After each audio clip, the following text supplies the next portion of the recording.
Hello students, standard 12th chapter number 4 इन philosophy निरुपाधिक संविधान, jenny अंदर आपणे निरुपाधिक संविधानना बे प्रकारो मध्यपदी अमध्यपदी अने एना 2 અને 3 प्रकारो जेना विषयनो अभ्यास आपणे कर्यो हतो।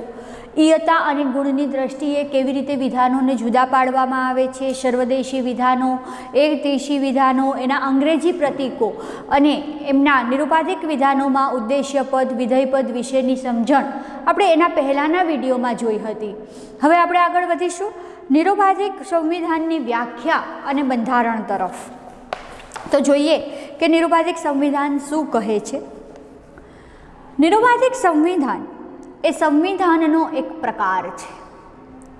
तेथी पहला आपणे इर्विंग कॉपीए आपेली संविधाननी व्याख्या अने त्यारबाद निरुपाधिक संविधाननी व्याख्याने समजीए। निरुपाधिक संविधाननी व्याख्या आपणने इर्विंग कॉपी नामना तत्वचिंतके आपी छे, एमने समजवानो प्रयत्न करीए। ए एवुं कहे छे इर्विंग कॉपी के संविधान एटले 2 आधार विधानो परथी तारववामां आवेलुं फलित विधानवाळुं निगमनलक्षी अनुमान।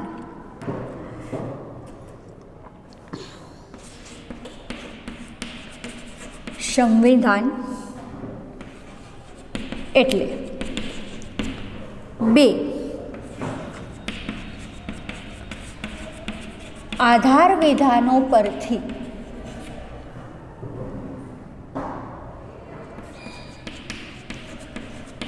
तारववामां आवेलुं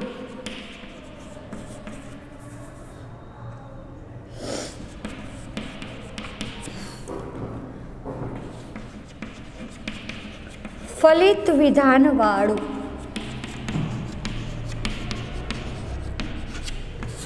निगमनलक्षी अनुमान एटले निरुपाधिक विधान।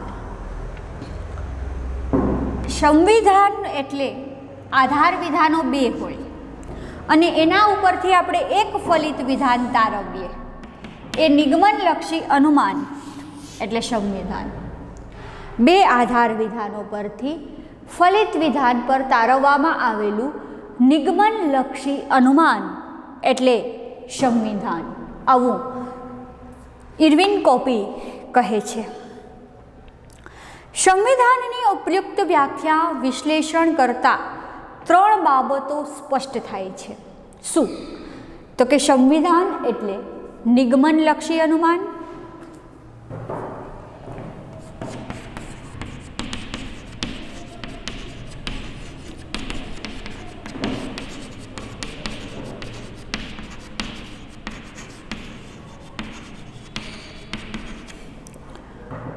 बीजू जेमां 2 અને मात्र 2 आधार विधानो होय छे।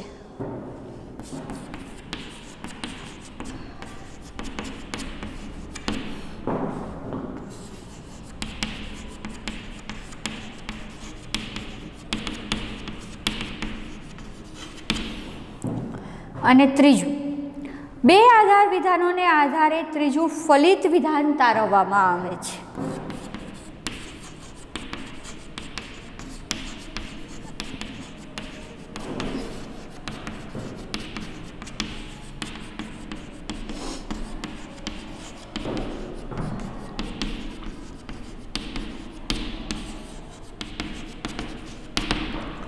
व्याख्या उपरथी जेना 3 जे लाक्षणिकताओ छे खबर पड़े कि संविधान एटले शुं। तो कि निगमनलक्षी अनुमान मैं पहला ज कीधुं 2 आधार विधानों परथी फलित विधान तारववामां आवे एवुं निगमनलक्षी अनुमान एटले संविधान।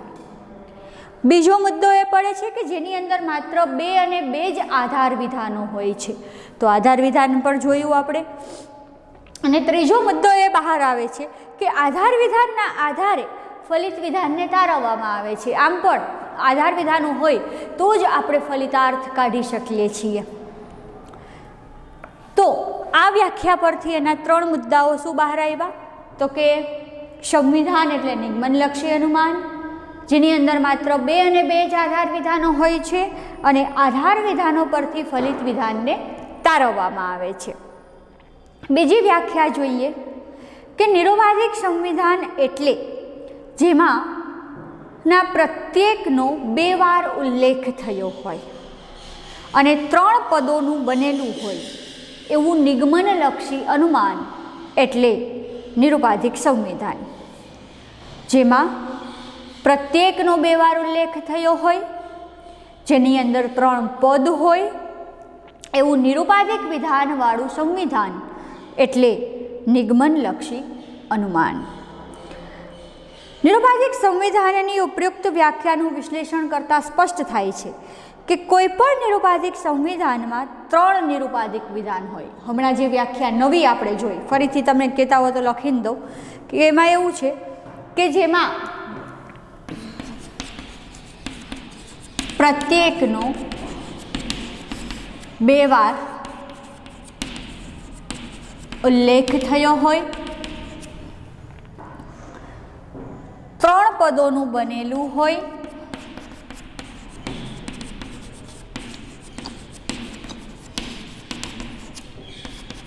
તેવું નિરુપાધિક વિધાનોવાળું નિગમનલક્ષી અનુમાન.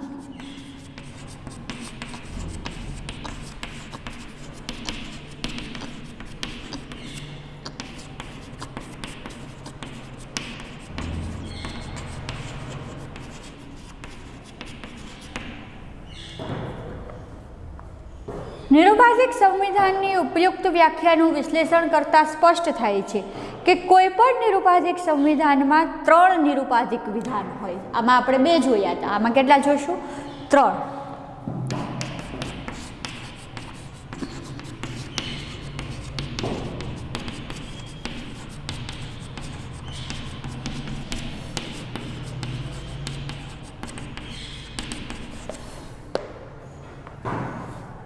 ત્રણ પદો હોય. નિરુપાધિક વિધાનોમાં વિધાનો વચ્ચે 3 અને 3 જ પદ હોય. આમાં 2 હોય છે, જ્યારે આમાં 3 હોય છે.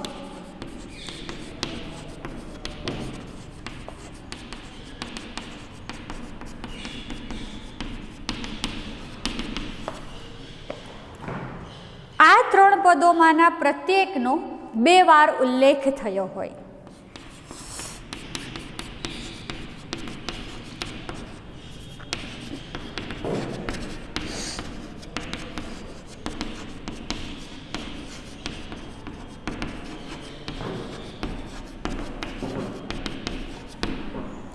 તેને નિરુપાધિક વિધાન કહે છે. દાખલા તરીકે સર્વ કુદરતી સંપત્તિ ઉપયોગી છે, તો સર્વ આવ્યું, છે આવ્યું, સર્વદેશી વિધિવાચક થયું, હા એ. સર્વ વૃક્ષો કુદરતી છે, કુદરતી સંપત્તિ છે, સર્વ અને છે એટલે કે સર્વદેશી વિધિવાચક, હા. સર્વ વૃક્ષો ઉપયોગી છે, સર્વદેશી વિધિવાચક, હા. ઉપયુક્ત સંવિધાનનું ઉપયુક્ત ઉદાહરણ જોતાં સ્પષ્ટ થાય છે કે જે એક એવું નિગમનલક્ષી અનુમાન છે કે જેમાં ઉપરની 3 બાબતો અર્થાત હા, હા, હા એટલે કે નિરુપાધિક વિધાનો બનેલા છે. 3 નિરુપાધિક વિધાનો વચ્ચે કુદરતી સંપત્તિ, ઉપયોગી અને વૃક્ષો 3 પદો આવેલા છે, એટલે કે બીજી શરત લાગુ પડી. અને 3 પદોમાં પ્રત્યેકનો 2 વાર ઉલ્લેખ થયો છે. 3 પદમાં પ્રત્યેકનો 2 વાર ઉલ્લેખ થયેલો છે, એટલે કે ત્રીજી શરત પણ લાગુ પડી. નિરુપાધિક સંવિધાનને સંક્ષેપમાં સંવિધાન કહેવાની પ્રથા છે, એટલે કે નિરુપાધિક સંવિધાન આખું એવું નથી બોલાતું, પણ ટૂંકમાં એવું કહી શકીએ કે સંવિધાન. હવે આપણે નિરુપાધિક સંવિધાનના બદલે સંવિધાનનો ઉપયોગ કરશું, એટલે કે જ્યાં જ્યાં સંવિધાન શબ્દ હું વાપરું ત્યાં તમારે એવું સમજવાનું છે કે એ નિરુપાધિક સંવિધાનની વાત કરવામાં આવી છે. જોઈએ નિરુપાધિક સંવિધાનનું બંધારણ કેવી રીતે થાય છે.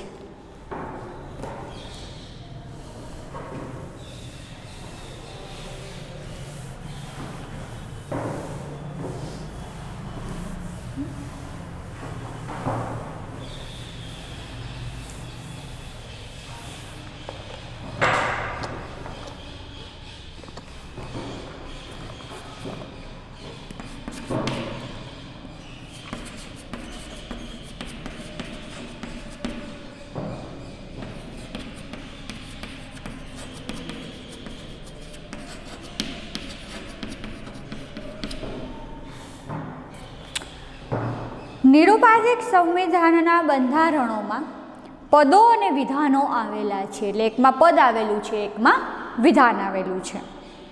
તેથી આ બંનેની સમજૂતી મેળવવાથી સંવિધાનની બંધારણા સ્પષ્ટ થશે. પદ અને વિધાનો આવેલા હોવાથી સંવિધાનની રચના શું થશે? સ્પષ્ટ થશે. શેના આધારે? તો કે પદ અને વિધાનના આધારે. સંવિધાનમાં આવતા પદ, તો સંવિધાનમાં કુલ 3 પદો આવેલા છે: પક્ષ, સાધ્ય અને મધ્ય. સંવિધાન એટલે તમારે અહીંયા ફરીથી નિરુપાધિક વિધાન જ સમજવાનું છે.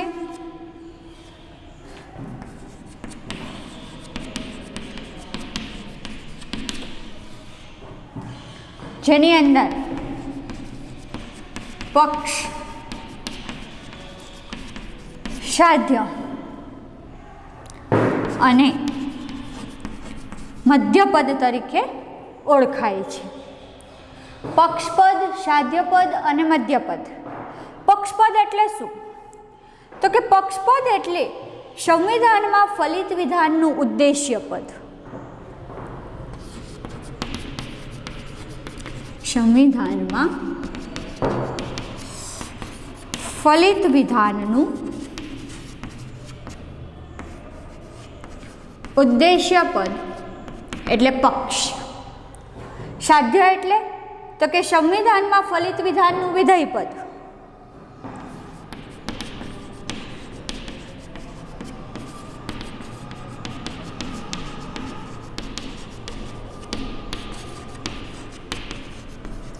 અને મધ્યપદ સંવિધાનના બંને આધાર વિધાનોમાં સમાન અર્થમાં આવતું ફલિત વિધાન નહીં, આવતું પદ એટલે મધ્યપદ.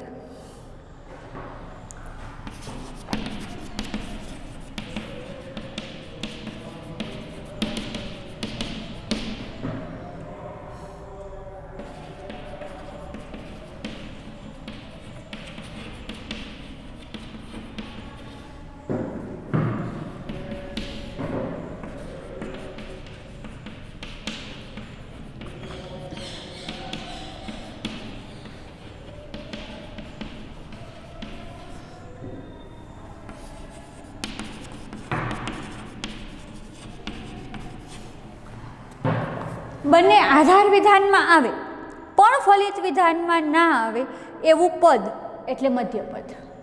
ફરીથી, સંવિધાનમાં ફલિત વિધાનમાં આવતું ઉદ્દેશ્ય પદ એટલે પક્ષ, ફલિત વિધાનમાં આવતું વિધેય પદ એટલે સાધ્ય, બંને આધાર વિધાનમાં આવતું હોય પણ ફલિત વિધાનમાં ના આવતું હોય તેવું પદ એટલે મધ્યપદ. આગળ વધીએ. સંવિધાનમાં આવતા વિધાનો કયા કયા છે? તો આપણે જોયું એમ સાધ્યપદ, પક્ષપદ અને ફલિત પદ તરીકે એને ઓળખાય છે. હવે સાધ્ય, પક્ષ અને ફલિત કેવી રીતે જુદા પડે છે અથવા એને કેવી રીતે દર્શાવવામાં આવે છે એ જોઈએ.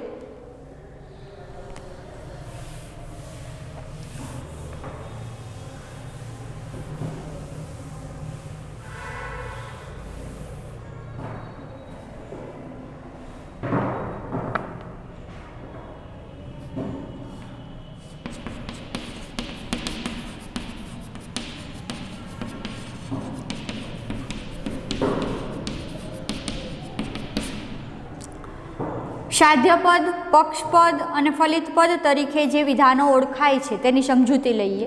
તો સાધ્યપદ એટલે શું?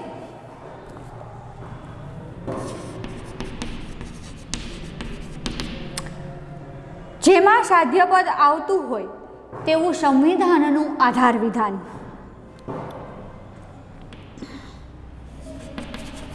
જેમાં સાધ્યપદ આવતું હોય તેવું સંવિધાનનું આધાર વિધાન, જેને આપણે સા તરીકે ઓળખશું. સાધ્યપદ છે એટલા માટે. પક્ષ એટલે શું?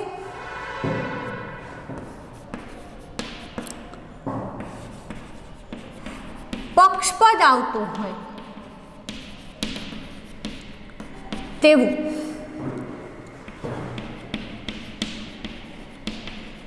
સંવિધાનનું આધાર વિધાન, જેને આપણે પ તરીકે ઓળખશું, અને ફલિત વિધાન એટલે શું?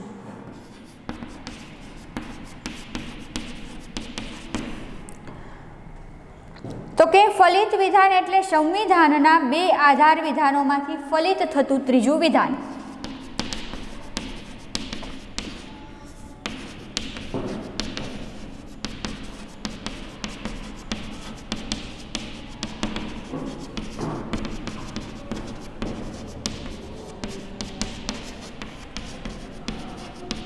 એટલે ફલિત વિધાન, જેને આપણે ફ તરીકે ઓળખશું.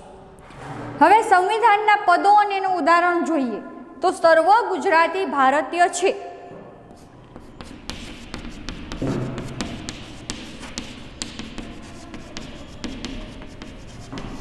સર્વ આવ્યું, છે આવ્યું, સર્વદેશી વિધિવાચક.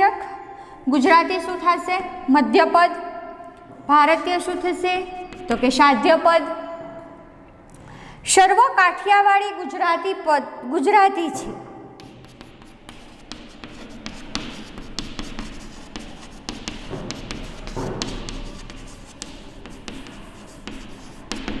ગુજરાતી ફરીથી મધ્યપદ, કાઠિયાવાડી પક્ષ. એટલે અહીંયા સાધ્ય સારું થશે, અહીંયા પક્ષ. ફલિતમાં જોઈએ કે તેથી ફલિત શું થાય છે? તો કે સર્વ કાઠિયાવાડી ભારતીય છે.